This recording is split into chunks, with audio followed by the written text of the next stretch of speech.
언니가 나를 불길 속에 남겨두던 그 밤, 그녀는 이미 그의 번호를 누르고 있었다. 지금은 안다. 하지만 그때는 몰랐다. 연기가 폐 속으로 밀려 들어올 때도, 2층에서 언니 이름을 목이 터져라 부를 때도, 창밖으로 마당에 서 있는 언니를 발견했을 때 그녀는 움직이지 않았다. 그저 서서 바라보고 있었다. 마치 무언가가 끝나기를 기다리는 사람처럼. 고요하고 침착하게. 나는 그 화재로 죽었다. 그 부분은 사실이다. 하지만 아무도 예상하지 못한 일이 벌어졌다. 언니조차도. 나는 돌아왔다. 같은 몸, 같은 얼굴, 같은 이름. 하지만 전에는 몰랐던 모든 것을 이제는 알고 있었다. 모든 거짓말, 모든 거래, 언니가 나는 절대 듣지 못할 거라 믿었던 모든 속삭임, 그것들이 두 번째 피부처럼 기억 속에 새겨진 채로 나와 함께 돌아왔다. 그리고 이번엔 울지 않았다. 애원하지도 않았다. 전화하지도 않았다. 그냥 휴대폰을 꺼버리고 조용히 걸어나와 언니가 자신이 이겼다고 믿도록 내버려뒀다. 언니 같은 여자에게 내가 할 수 있는 가장 위험한 일은 맞서 싸우는 게 아니었으니까. 사라지는 것이었다. 그리고 내가 더 이상 두려워하지 않는다는 사실을 깨달으려 발버둥치다가 스스로 무너지도록 놔두는 것. 언니는 무슨 일이 올지 전혀 모른다. 하지만 당신은 알게 될 것이다. 처음 이야기부터 해야겠다. 화재 이전으로, 다시 태어나기 전으로, 내 언니가 정말 어떤 사람인지 이해하기 전으로. 엄마가 돌아가셨을 때 나는 9살, 언니 나디아는 11살이었다. 엄마는 우리에게 집 한 채와 작은 예금 통장, 그리고 보석함 하나를 남겨줬다. 내 결혼식 날까지는 절대 열어보지 말라는 말과 함께. 나는 그 약속을 지켰다. 나디아는 그 보석함의 존재를 단 한 번도 잊은 적이 없었다. 자라면서 나는 나디아가 그냥 어려운 사람이라고만 생각했다. 예민하고 조금 차갑고 동생이라면 의뢰 그러듯. 나는 언니를 위한 변명을 만들어냈다. 아직 슬픔을 극복 중이겠지. 아직 적응하는 중이겠지. 아직 자기 자신을 찾아가는 중이겠지. 언니가 나를 세울 때마다 내가 먼저 사과했다. 언니가 내 공을 가로챌 때마다 나는 침묵했다. 언니가 나를 너무 예민하다고, 너무 감정적이라고, 너무 지나치다고 말할 때마다 나는 그 말을 믿었다. 그게 첫 번째 실수였다. 나는 15년 동안 언니가 나에 대해 하는 말들을 진실로 받아들이며 살았다. 그러다 다니엘이 나타났다. 직장에서 만난 그는 내가 익숙하지 않은 방식으로 친절한 사람이었다. 여유 있고 유머가 있고 사소한 것들을 기억하는 사람. 내가 고수를 싫어한다는 걸 기억했다. 14살 때 엘리베이터에 갇힌 뒤로 엘리베이터가 무서워졌다는 것도. 나디아가 결점이라 불렀던 내 모습들이 그에게는 그냥 나 자체였고 그나라는 존재가 충분히 가치 있다는 걸 느끼게 해줬다. 우리는 2년을 사귀었다. 엄마가 돌아가신 뒤 처음으로. 나는 진심으로 조용하게 행복했다. 나디아는 그걸 싫어했다. 직접적으로 말하는 법은 없었다. 그건 언니 방식이 아니었으니까. 대신 더 자주 나타나기 시작했다. 우리 저녁 식사에 불쑥 끼어들었다. 다니엘에게 따로 문자를 보냈다. 그냥 안부 확인이라며. 나에게는 다니엘이 정말 맞는 사람인지, 너무 빠르게 가는 건 아닌지, 충분히 생각한 건지 물었다. 걱정으로 포장한 작은 의심의 씨앗들을 심었고 나는 신이시여 그 씨앗들에 물을 줬다. 하나하나. 지금 돌아보면 그 패턴이 너무 선명하게 보여서 거의 웃음이 나올 지경이다. 거의 약혼은 소박했다. 다니엘과 나.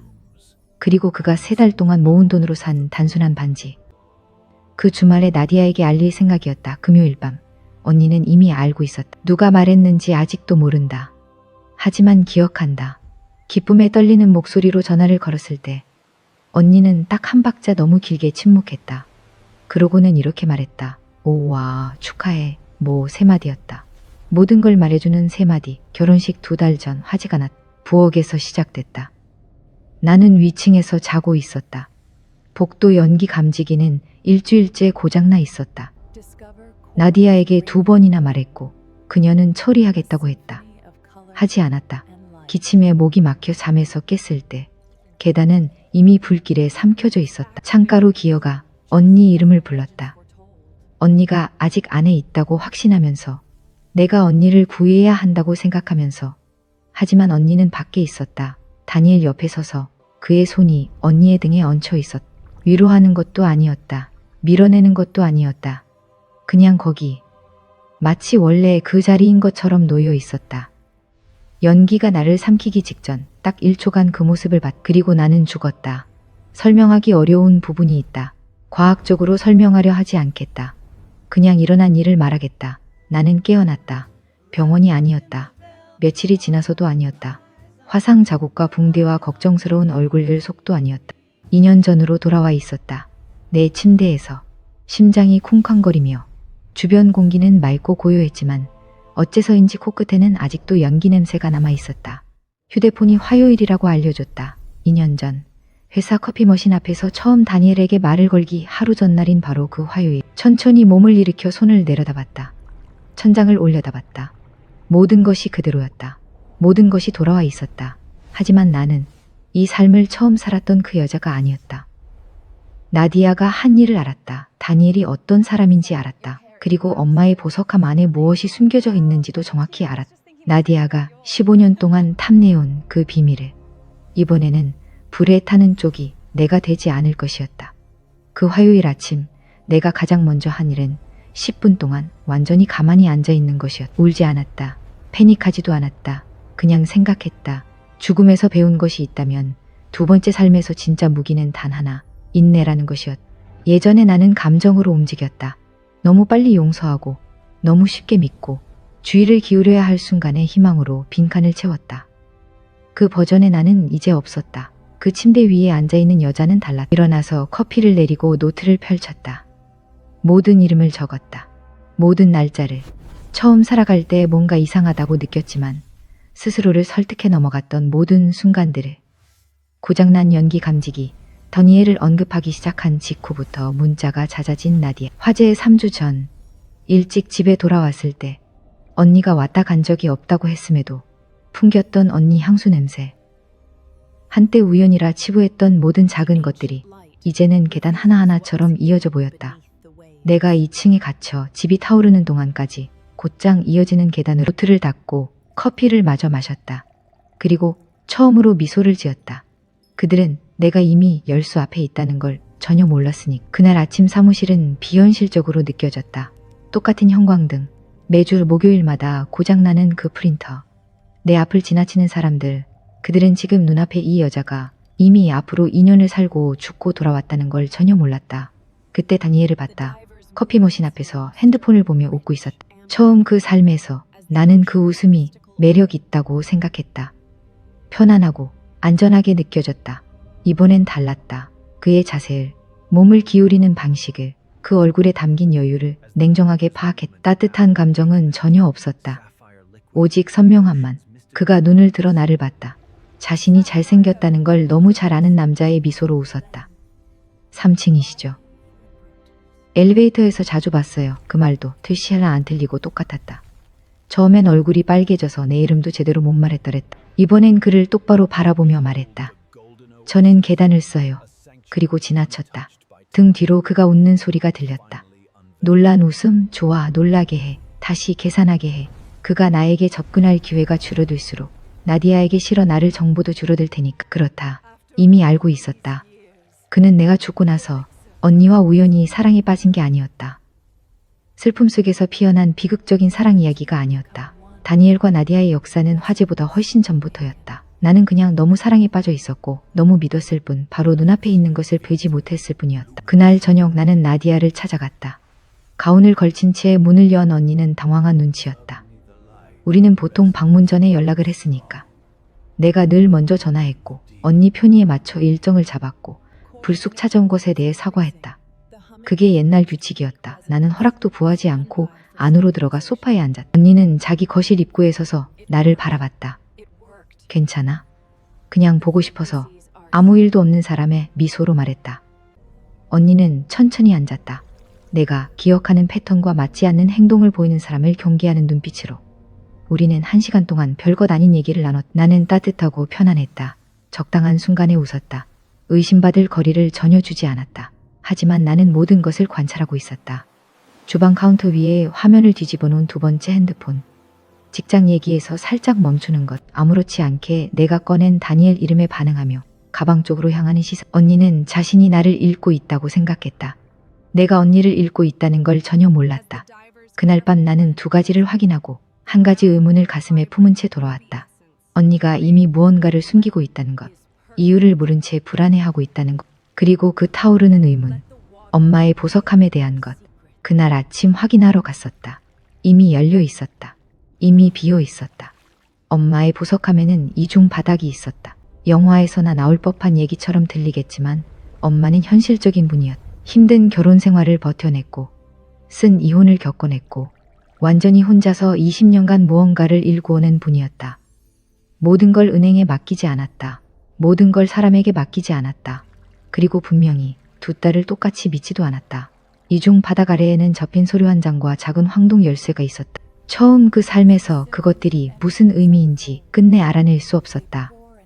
화재가 3주 뒤에 났으니까 이번에는 보석함이 비어 있었다. 부서진 흔적도 억지로 열린 흔적도 없었다. 무엇을 찾는지 정확히 알고 있는 누군가가 조심스럽게 열고 가져간 것이었다. 이 집에 들어올 수 있는 사람은 나와 나디아뿐이었다. 나는 오랫동안 침대 모서리에 앉아 빈 보석함을 손에 들고 있었다. 슬픔도 아니었다. 분노도 아니었다. 항상 조금 흐릿하게만 보이던 어떤 것의 윤곽이 마침내 완전히 선명해지는 그 차갑고 날카로운 감각이었다. 나디아가 원했던 건 다니엘만이 아니었다. 보석함 안에 있는 것도 원했다. 엄마가 숨긴 것이 무엇인지 알아야 했다.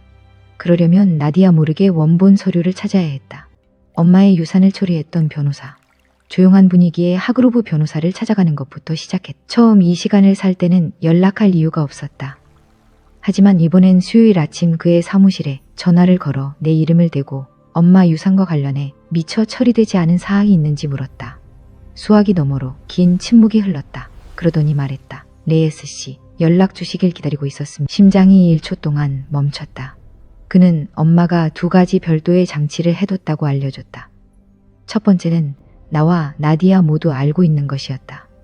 집, 예금, 균등 분배, 표준적이고 깔끔한 것. 두 번째는 비공개였다. 조용히 15년에 걸쳐 만들어진 나디아가 아닌 오직 내 이름만으로 설정된. 엄마는 어느 누구도 들어본 적 없는 다른 이름으로 상업용 부동산을 구입해뒀고 그 신탁은 내 28번째 생일에 자동으로 이전되도록 되어 있었다. 4개월 뒤면 28이었다. 보석함에 있던 서류가 바로 그 신탁의 유일한 물리적 접근 키였다. 그 종이 한 장을 파기하거나 숨기면 이전이 무기한 지연될 수 있었다. 법적 분쟁에 묶이고 수년이 걸릴 복잡한 절차로 이어질 수 있었다. 그 사이 누군가가 이의를 제기하고 조작하고 처음부터 자신의 것이 아니었던 것을 조용히 삼킬 시간을 벌 수 있었다. 다른 누군가가 자신에게 연락한 적이 있는지 물었다. 또 긴 침묵이 흘렀다. 지난주에 언니분이 연락을 해오셨습니다. 그가 신중한 말투로 말했다. 본인을 대신해 어머니 유산 서류 전체 서본을 요청하셨어요. 목소리를 완전히 평온하게 유지했다. 그래서 보내셨나요? 직접 요청자에게만 제공할 수 있다고 말씀드렸습니다. 언니분은 그다지 만족하지 않으셨어요. 감사 인사를 전하고 전화를 끊었다. 그리고 차 안에 앉아 무릎 위에 두 손을 올리고 잠시 가만히 있었다. 나디아는 단순히 나에게서 무언가를 빼앗은 게 아니었다. 수년간 계획해온 것이었다. 엄마가 돌아가신 그 순간부터 화재는 충동적인 행동이 아니었다. 다니엘의 핵심도 아니었다. 다니엘은 미끼였다. 덤으로 얻은 것, 나를 고립시키고 수치를 주고 엄마가 오직 나를 위해 남긴 것들을 해체하는 동안 내가 엉뚱한 곳을 바라보게 만드는 도구였다. 언니는 내 사랑을 눈가리개로 사용했다. 그리고 그것은 효과가 있었다. 처음에는 차를 출발시키며 생각했다.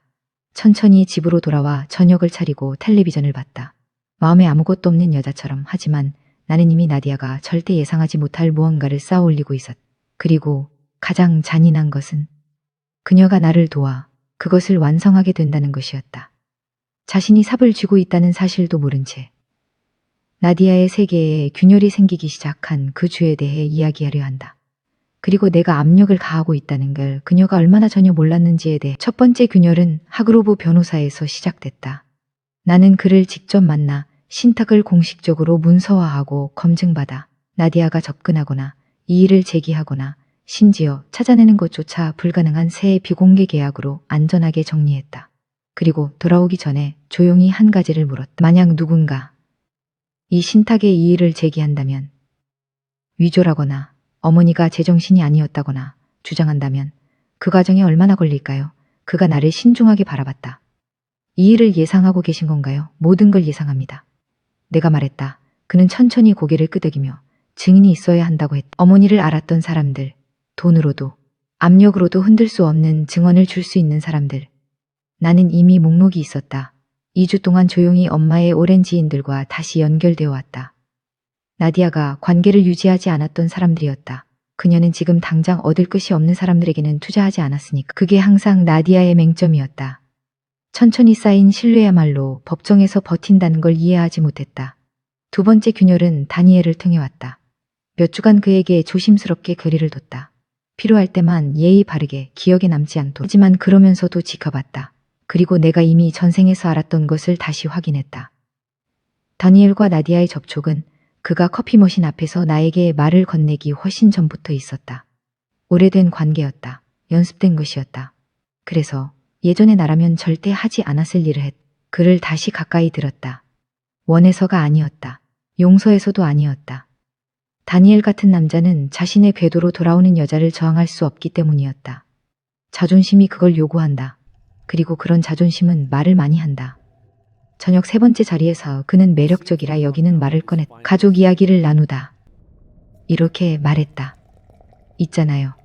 언니가 당신이 예전엔 사람에 대한 의존성이 강했다고 했어요. 혼자 서는데 오래 걸렸다고. 나는 잔 너머로 그를 바라보았다. 부드럽게 미소 지었다. 아무 말도 하지 않았다. 하지만 속으로는 그 말을 정확히 새겼다. 언니가 얘기했다. 현재 진행형 관계. 여전히 활발한 소통. 이 저녁 자리는 데이트가 아니었다. 로맨스로 분장한 감시였다. 화장실에 가겠다며 자리를 피해 하그로브 변호사 사무실 직원에게 문자 하나를 보냈다. 다음 단계의 법적 절차를 시작할 날짜와 시간, 그리고 돌아와 다니엘에게 미소를 지으며 계산서를 그가 내도록 했다. 세 번째 균열이 마침내 나디아를 흔들었다. 목요일 저녁 그녀에게서 전화가 왔다. 즉시 알 수 있었다. 항상 일상적인 대화로 포장하는 그 특유의 긴장감이 목소리에 배어 있었다. 어떻게 지내는지 물었다. 직장은 어때? 물었다. 그리고 아주 조심스럽게 최근에 엄마 옛 지인들과 연락한 적 있느냐고 물었다. 몇 명이요. 가볍게 대답했다. 그냥 안부 연락하느라 뭐 그런 거잖아요. 침묵. 그러더니 누구누구. 바로 그거였다. 스스로를 막을 수 없어서 튀어나온 질문. 표면 어딘가에서 무언가가 움직이고 있다는 걸 감지했지만 아직 뚜렷하게 볼 수 없다는 것을 드러내는 질문. 그냥 오래된 가족 지인들이요. 나디아 언니. 왜요? 아니 그냥 너무 빠른 대답이었다. 나도 요즘 엄마 생각이 많이 나서. 그뿐이야. 잠시 침묵이 이어지게 뒀다. 그리고 조용히 말했다. 나도요. 전화를 끊었다. 휴대폰을 테이블 위에 뒤집어 놓았다. 언니는 두려워하고 있었다. 전화선을 타고 느껴졌다. 거짓 위에 전부를 쌓아 올린 여자가 어딘가에서 뭔가 기반이 흔들리고 있음을 감지하는 그 차갑게 기어드는 공포. 하지만 언니가 알 수 없었던 것, 절대 알 수 없었던 것은 내가 이미 다른 누군가와 이야기를 나눴다는 사실이었다. 우리 중 누구도 존재를 알지 못했던 사람. 엄마의 비밀을 우리보다 후에 우리가 태어나기도 전부터 알고 있던 사람. 그리고 그 사람이 내게 말해준 것은 모든 것을 다시 쓰게 만들었다. 그분의 이름은 마가렛이었다. 71살, 도시에서 40분 떨어진 곳에 살고 있었다. 30년 넘게 엄마의 가장 가까운 친구였다. SNS에 올리는 종류의 친구가 아니었다. 새벽 2시에 전화하는 그런 친구.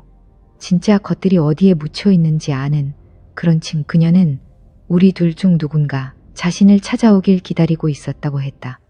내가 부엌 식탁에 앉는 순간 그렇게 말했다. 오랫동안 비밀을 지키다 지친 사람의 차분한 눈으로 나를 바라보며 말했다. 너희 어머니는 항상 네가 올 거라고 하셨어. 봉투 하나를 탁자 위로 밀어줬다. 안에는 엄마 필체로 쓰인 편지가 있었다. 돌아가시기 8년 전에 쓰인 편지에는 모든 것이 적혀 있었다. 그 부동산에 대해, 신탁에 대해, 나디아를 제외한 이유에 대해 잔인해서 아니었다. 알고 있었기 때문이었다.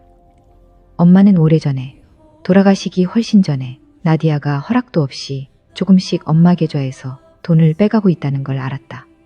처음엔 소액이었다. 그러다 점점 커졌다. 직접 따지지 않았다. 그래도 여전히 딸이고 여전히 사랑하는 자식이었으니. 하지만 내 것을 지키겠다는 결심은 조용히 굳혔다. 엄마는 나디아가 어떤 사람인지 정확히 알고 있었다. 다만 자신이 틀리길 바랐을 뿐이었다. 편지는 이 한 문장으로 끝났다. 3번을 읽고 나서야 비로소 완전히 가슴에 닿았다. 이걸 읽고 있다면 내 사랑아, 네가 보석함보다 언니가 먼저 열었다는 뜻이야. 그리고 그건 언니가 네가 알아야 할 모든 것을 이미 스스로 보여줬다는 뜻이야. 편지를 조심스럽게 접어 봉투에 다시 넣었다. 엄마는 알고 있었다. 돌아가신 후에도 두 발 앞서 있었다. 내게 유산만을 남긴 게 아니었다. 지도를 남겨두셨다. 그리고 나디아는 자신의 탐욕과 오만함으로 엄마가 수년 전에 설계해 놓은 결과를 향해 완벽하게 한 발 한 발 스스로 걸어 들어갔다. 법적 절차는 나디아가 예상한 것보다 훨씬 빠르게 진행됐다. 내가 증인들과 서류, 그리고 엄마 친필 편지를 가지고 있을 거라고는 상상도 못했기 때문이었다. 그녀가 제기하려는 주장은 시작도 하기 전에 무너졌다.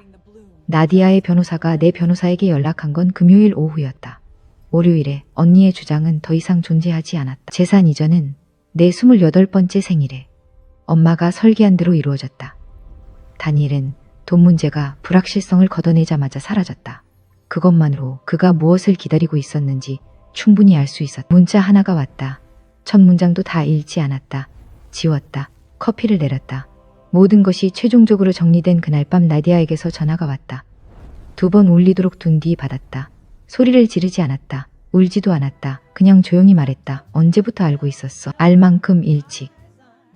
내가 말했다. 그리고 다니엘은 처음부터 내 사람이 아니었어. 일찍 알아챘어. 내가 말했다. 또 침묵이 흘렀다. 더 길고 더 무거운. 그러더니 언니가 말했다. 엄마가 나를 같이 사랑했다고 생각했는데 그 순간 이 모든 것의 아래에 있는 진짜 상처가 이해됐다. 탐욕이 아니었다. 조작이 아니었다. 불도 아니었다. 엄마가 나를 선택했다는 믿음. 가장 중요했던 한 사람에게 자신이 부족하다는 판정을 받았다는 믿음이었다. 하마터면 미안한 마음이 들 뻔했다. 하마터면 엄마는 언니를 사랑했어. 나디아, 내가 말했다. 다만 언니를 알고 있었을 뿐이야. 전화를 끊었다. 주방 카운터에 휴대폰을 내려놓았다. 창가로 걸어가 내가 여기까지 오기까지 무슨 일을 겪었는지 전혀 모르는 도시를 내다봤다. 승리감은 없었다. 분노도 이미 사라지고 없었다. 두 가지보다 더 조용한 무언가가 느껴졌다. 항상 공기가 너무 부족했던 방에서 마침내 숨을 제대로 들이쉴 수 있게 된 느낌 같은 것. 엄마는 무덤 너머에서도 나를 지켜주셨다. 내가 한 건 그저 나타나서 제대로 바라보는 것이었다. 그리고 이번에는 이 두 번째 삶에서는 단 한순간도 허투루 쓰지 않았다.